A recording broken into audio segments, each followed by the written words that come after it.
The fish. I caught a tremendous fish and held him beside the boat half out of water, with my hook fast in a corner of his mouth. He didn't fight. He hadn't fought at all. He hung a grunting weight, battered and venerable and homely. Here and there his brown skin hung in strips like ancient wallpaper, and its pattern of darker brown was like wallpaper, shapes like full-blown roses, stained and lost through age. He was speckled with barnacles, fine rosettes of lime, and infested with tiny white sea-lice, and underneath 2 or 3 rags of green weed hung down.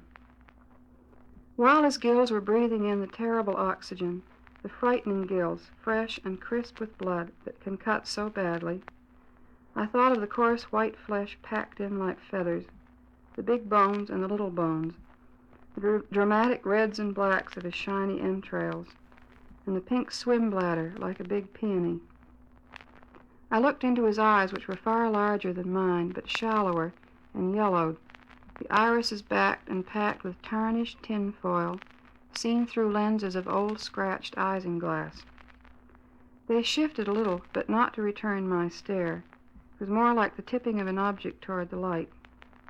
I admired his sullen face, the mechanism of his jaw, and then I saw that from his lower lip, if you could call it a lip, grim, wet, and weapon-like, hung 5 old pieces of fish line, or 4 and a wire leader with the swivel still attached, with all their 5 big hooks grown firmly in his mouth.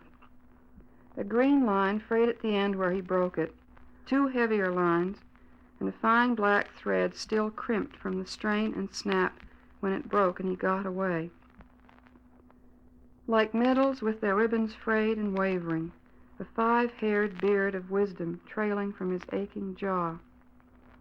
I stared and stared, and victory filled up the little rented boat, from the pool of bilge where oil had spread a rainbow around the rusted engine, to the bailer rusted orange, the sun-cracked thwarts, the oarlocks on their strings, the gunwales, until everything was rainbow, rainbow, rainbow.